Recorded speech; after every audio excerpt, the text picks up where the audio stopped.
Chapter 15. Searching for the music between the music, trying to find the notes between the notes. His dreams pulled him into a storm of all of his chaotic thoughts, and he could feel his feet leave the world and everything he loved and feared behind. The dream lingered like a song in the other room. You could hear it, but it is faint like a whisper, and that softness gives it a strength that can haunt until it is heard. As the coffee brewed on the stove, his stomach reminded him he had not eaten in who knows how long. Opening the fridge, it reflected the same. Many items had given up the ghost and went into the compost can. Some containers were too scary to open and were discarded into the trash. What was left was a skeleton crew of this and that, so whatever he made would have to be a stone soup.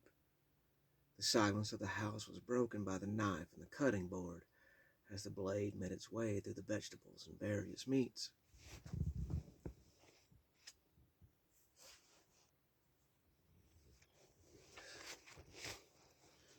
Slice, thunk, slice, thunk, slice, thunk.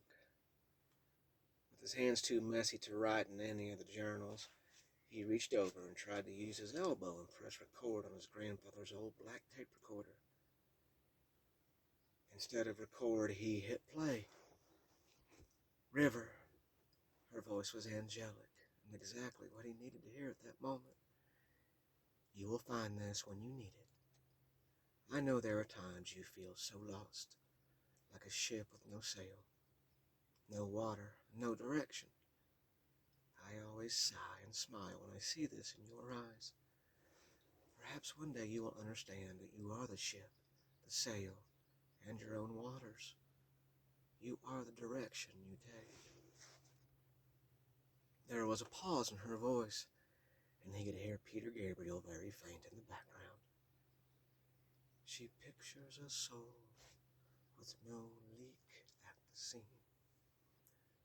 Her voice returned with a soft sigh and laugh. So for now, this is the wind that will carry you and help you find what you need. Even though I cannot be there, you know I am inside of you. I am what keeps the cold place warm. A place that keeps fire from getting too hot and burning you up. I am a gentle hand tugging you back down from the heavens. I am that place that leads you to the confidence and strength you had all along. Just needing a gentle hand and song to keep you here long enough to understand that for yourself. I know you hear me singing to you, my river. A river always needs the ocean. And the ocean always will need its river.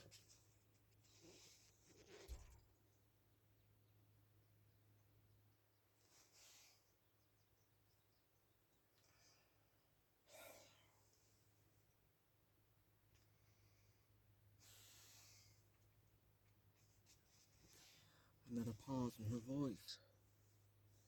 Looking for Mercy Street. Looking for Mercy Street. Peter Gabriel whispers. She returns. Now you know what you have to do. Just breathe. Fly and do it your way, my love. I will give you a gentle tug in your heart when it is time to land for a while. I love you.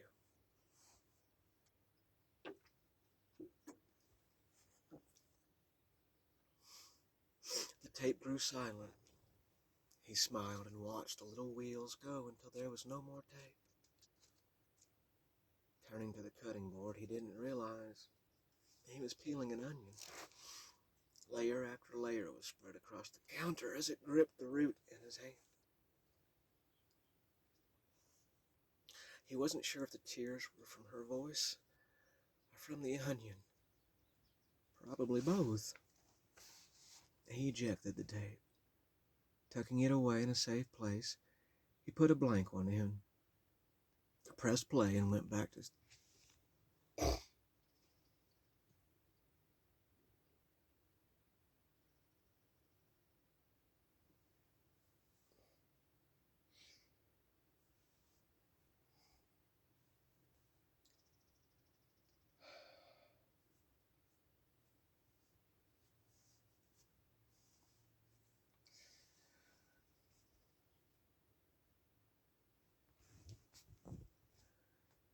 He went back to stare...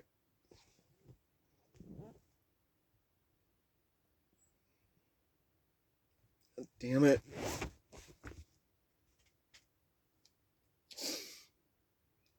God damn it.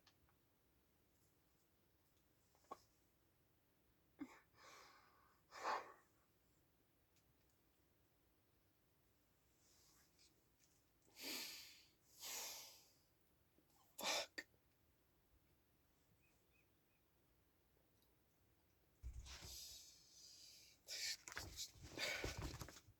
Stay.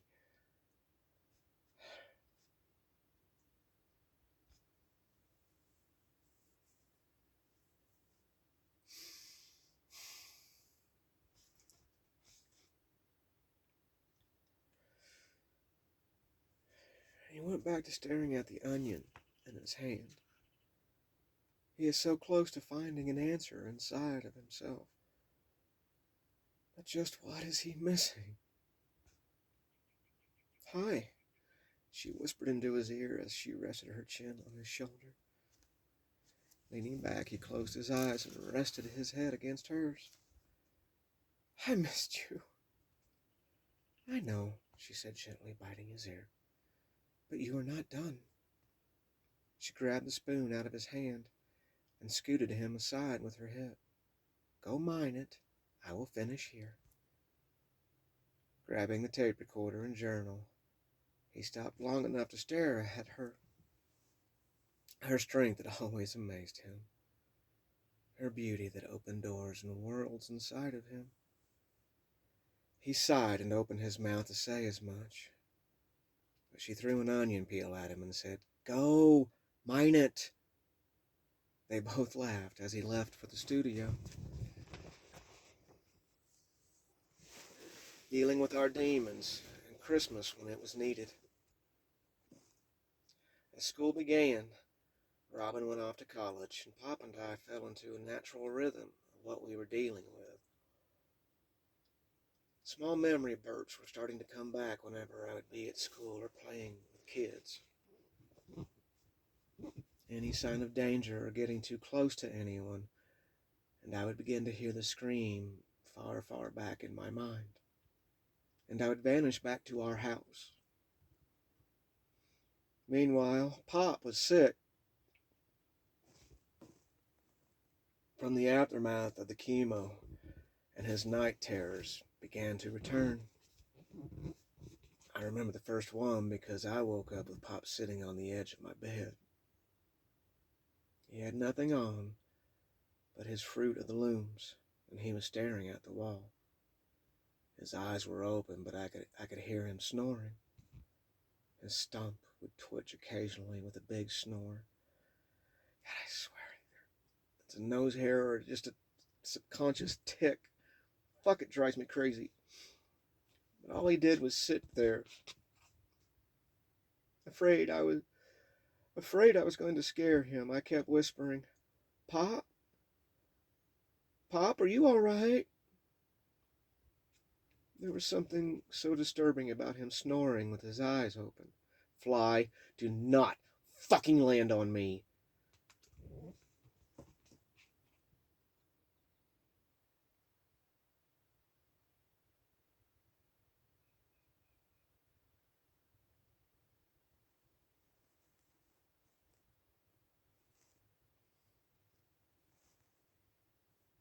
Just don't. You're gonna fucking do it anyway. I know you are.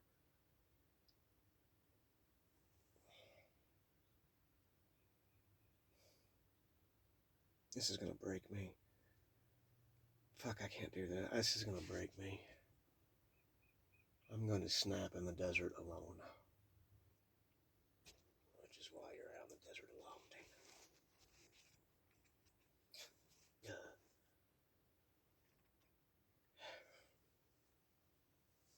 Why? Jesus.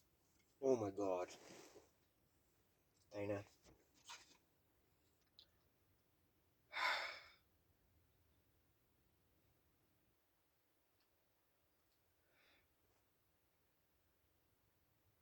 Is this really gonna fix anything? You're sober.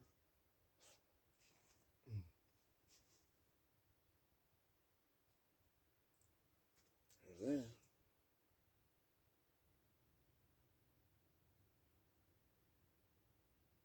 Okay, where was I?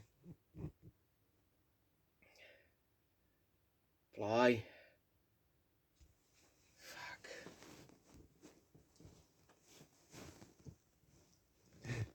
Ow.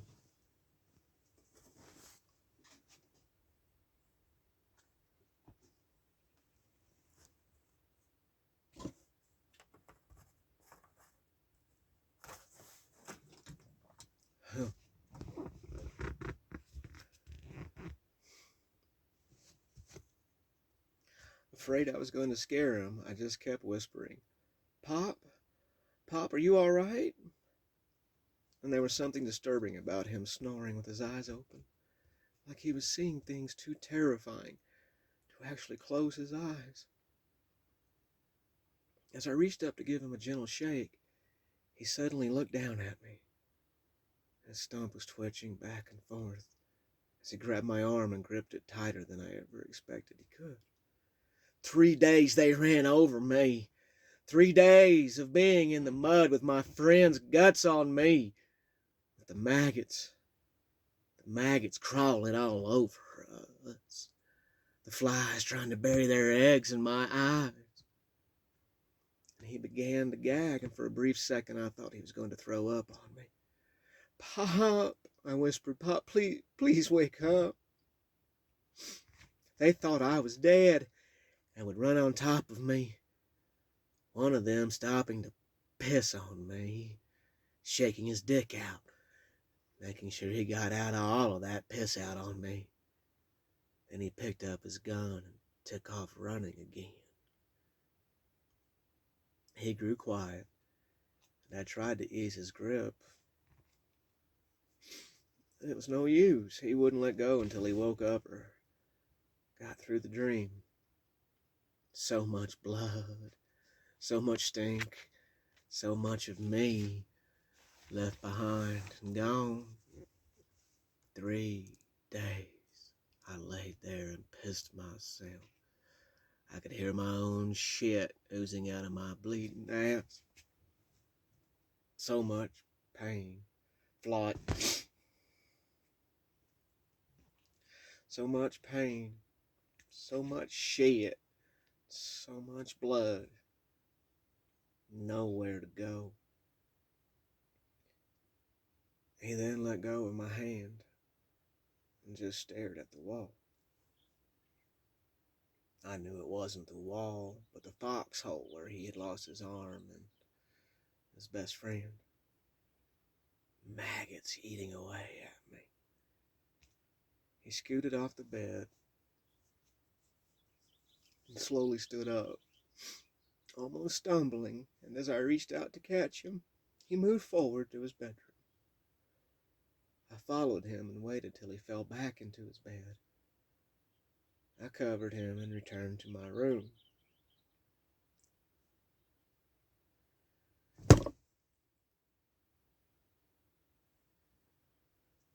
Fucking got that cocksucker.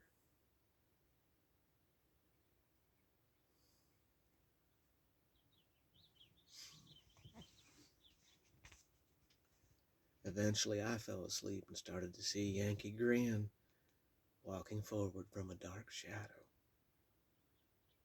I knew what was coming. Like he could feel Yankee grin. Pop screamed in his sleep, and I did the same in mine and woke up wiping turtle guts off my face that were not there. It became an almost nightly ritual for both of us. After a while, I'm not sure who would wake the other one first, but the outcome was the same every time. Both, both of us waking up in a cold sweat with screams, breaking the silence of sleep. And after our screams would die down, sometimes I would hear a faint, "Hoss, you okay?" Choking back tears, I would reply, "Yes, Pop. Are you?" "Yep." And we both would drift back to sleep. Then there was nothing.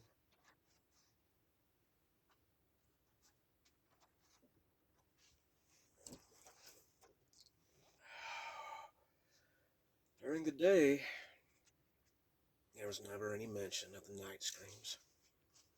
I believe we both were afraid of what would come out if either one of us started talking. So like a true Midwestern family, we just blocked it away and the emotions that went with it, keeping all of that pain in was taking its toll on us both. Pop more so than me. Pop still had shrapnel in his spine they couldn't remove from fear of paralysis.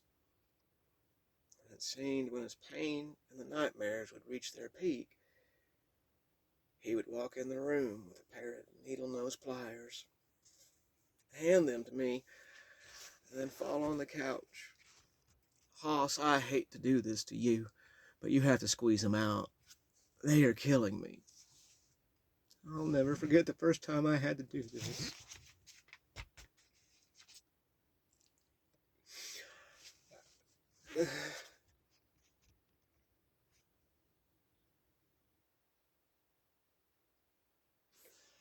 I grabbed the pliers with shaking hands and moved my fingers around his back until he would tell me where to squeeze.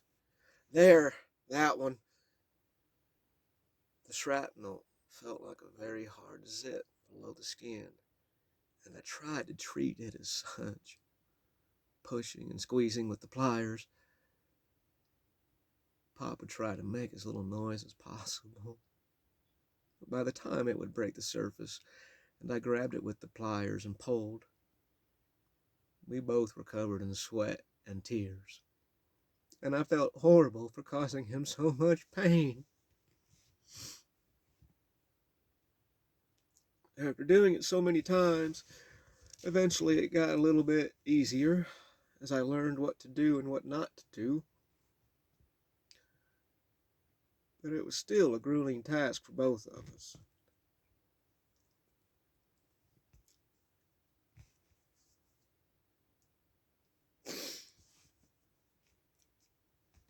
Ah,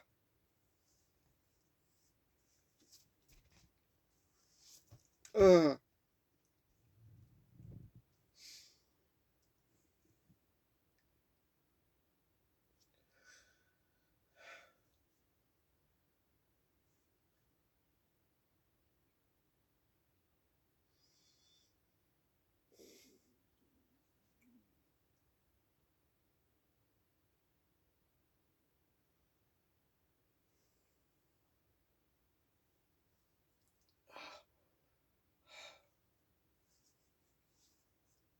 there are times I can't get the turtle guts off my face ever, and the brains and the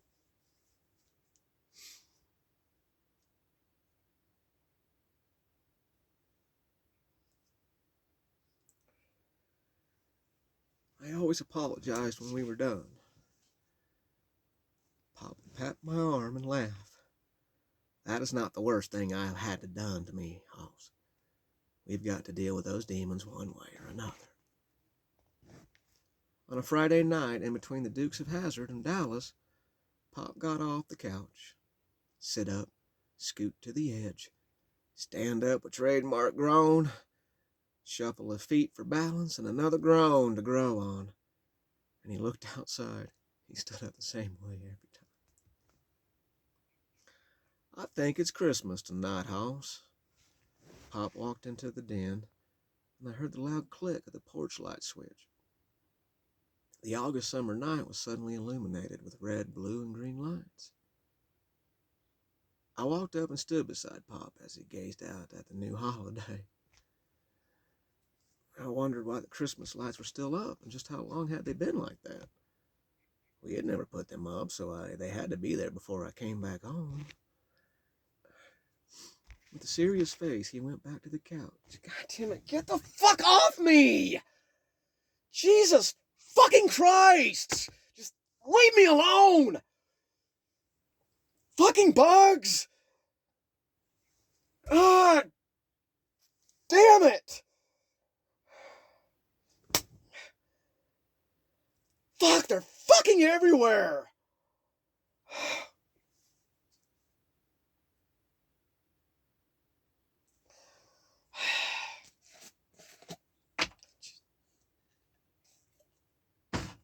God! Get the fuck off of me!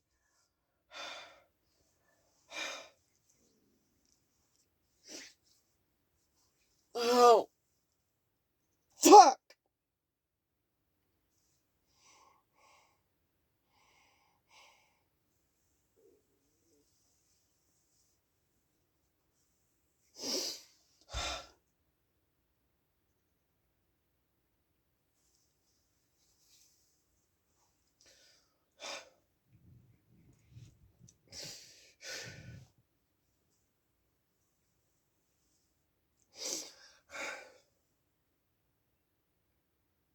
All I can see is those fucking kids kicking me in the face.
Oh.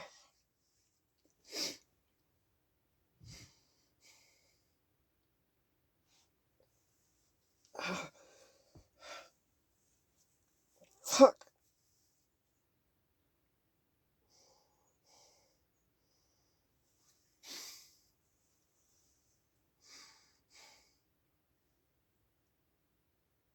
Oh.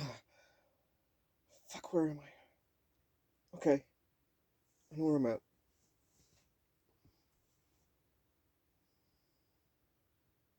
I'm safe.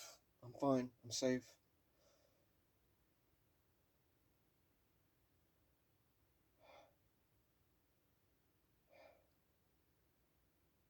Fuck, when was the last time I ate?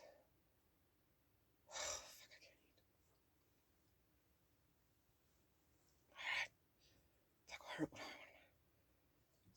Okay, hang on.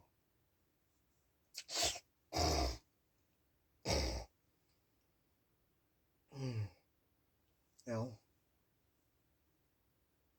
Man.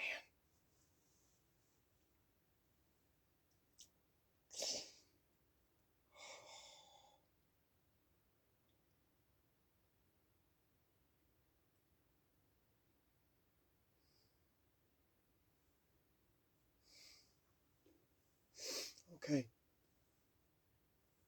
Okay. Sit up.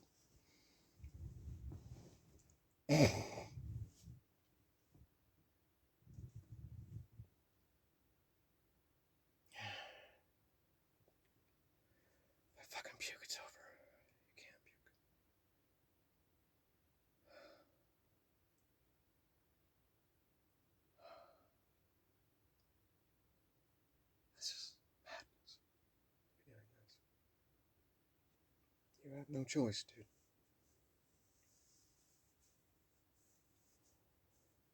You chose not to break. Therefore,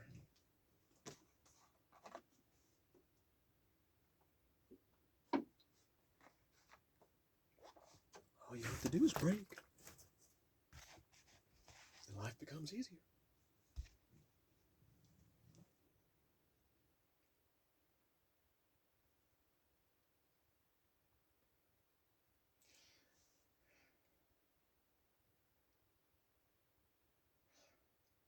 It became an almost nightly ritual for both of us. Wait, where am I at? I don't know. I'm here.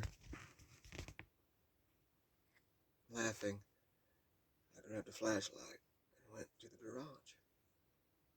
I rummaged around until I found the spare bulbs.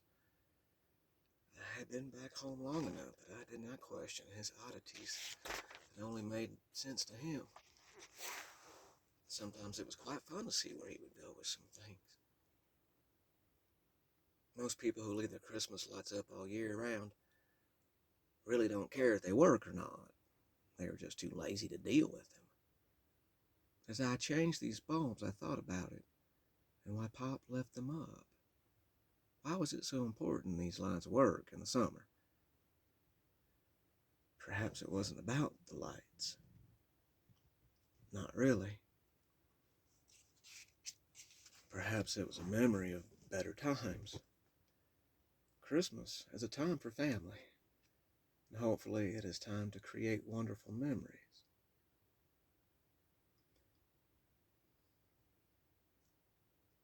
Many times Pop was very drunk for Christmas, and if he even came home, the family dealt with it the best they could, but there were some pretty horrible times. As his health faded more and more, I know he sat in the chair and tried to remember things he couldn't because of the drinking, and some things he wished he could forget. And those were the things he did remember, or the things he wanted to forget. So many heavy memories for him. It was just me and him most of the time.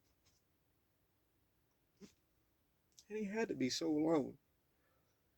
He sat in his chair and stared out the window more and more, not really looking out at the yard, but somewhere in his past.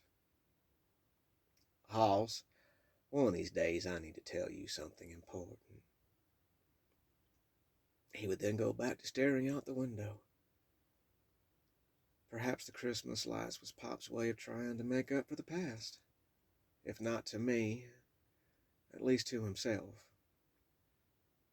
Or maybe he thought I needed to do this. As I replaced a red bulb with a green one, I remembered that we both had night terrors several nights in a row. Maybe, just maybe, Pop looked over from his spot on the couch, saw me sitting there, and maybe I looked sad. That happened a lot with me. He saw my face and he knew I needed something to distract me, and that is why it was Christmas right now. As I replaced those burnt-out memories with new happy ones,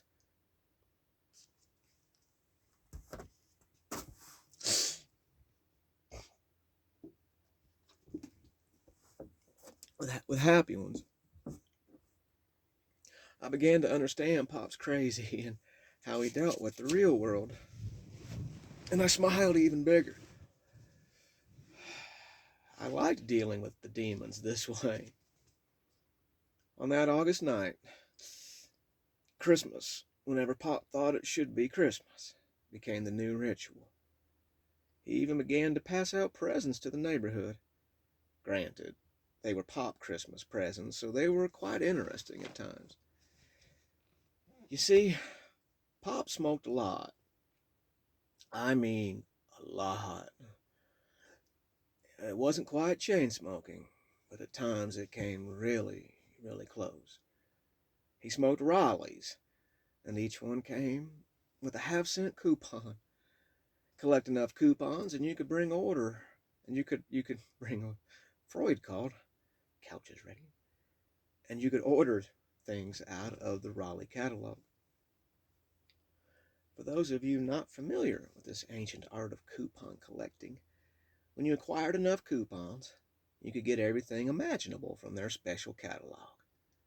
They may have killed you with cancer, but they did give you stuff. Many fishing poles, croquet sets, nude poker cards, and slingshots came from Pop's smoking habit. Soon it was neighborhood garden time. Pop's garden took up half a block and flourished every year. Flourished so well that he and I could just not keep up with it, and the neighborhood always pitched in whenever needed. In return, you would see Pop driving around on his tractor with a big red wagon full of vegetables, delivering them to everyone that helped. He always had a big smile on his face, a Mountain Dew can held between his legs, and a Raleigh gripped in his nicotine-stained fingers. Fuck, were they stained? Man. It was time to pick the cranberry beans for the 5th time, and at this point Pop preferred to pull up the entire plant, put them in the back of the station wagon, and sit in the yard and shuck them. There was a lot of beans. The neighborhood always came over and helped, each person keeping the red ones in a bowl by their chair. The one with the most red ones won, the prize decided by Pop. One year it was a bottle of Old Spice. It's half used too. And the next it was a bowl of Buckeyes. The year after that it was a coonskin cap he bought from Buck Redeker. Another story for another time. And as always, there were gifts from the Raleigh catalog. Pop sat in the car as I filled up the back. He lit a Raleigh, looked up at the sky, took a deep drag, and nodded in approval. Yep, just as I thought. Hoss, run up to the house and turn the porch lights on. It's Christmas. I did as he said, then returned to finish the row of beans. That night we all sat around the pile and played the red beans game under the lights of Pop's Christmas. I was terribly behind in my red beans when Thelma Hood came out of her house. She slowly crossed the street and told me to go and bring the box over sitting by her door. Glad to have an excuse that I wasn't going to win, I happily did what I was told. Thelma didn't leave her house much. She would make the trip out to the fenced-in lot where Lady, her German shepherd, would greet her with a happy wag. And after pets and feeding Lady, Thelma then would return to her house where she would stay for the rest of the day. Seeing her across the street was a Christmas miracle in itself.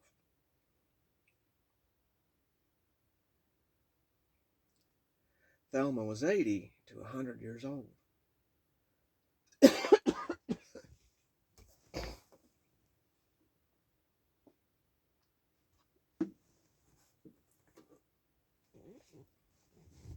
I never knew her real age.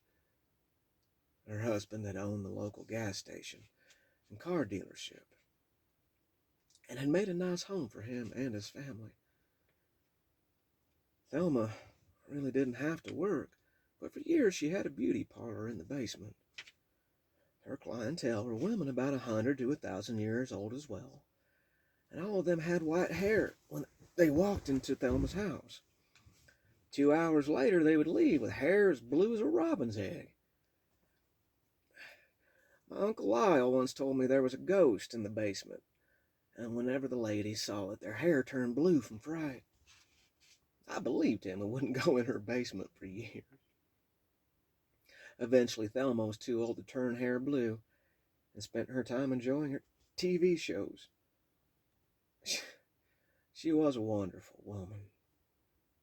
I came back with the box, and Thelma told me to put it in the middle of the circle. Calvin, I missed the last Christmas, but I was prepared for this one. Merry Christmas, everyone. Thelma was famous for her popcorn balls that she passed out on Halloween. Every kid went to her house first to make sure they got one. Sometimes even changing costumes to get a second. It was the first thing you ate when you got home. God, those things. Man, they were. They were magic. They really were. The popcorn balls in the box were covered in red, green, and blue sugar. Christmas popcorn balls. She then pulled out a copy of Goodnight Moon and Shel Silverstein's Where the Sidewalk Ends for each of us kids. We all thanked Thelma and asked her to stay, but with a wave of her hand she returned to her house. Can't stay. Barnaby Jones is on. Pop smiled as he watched Thelma cross the street. He looked around at everyone eating their popcorn balls and reading their books, shucking beans, and he nodded in approval. It was the best Christmas ever. Chapter 16's next.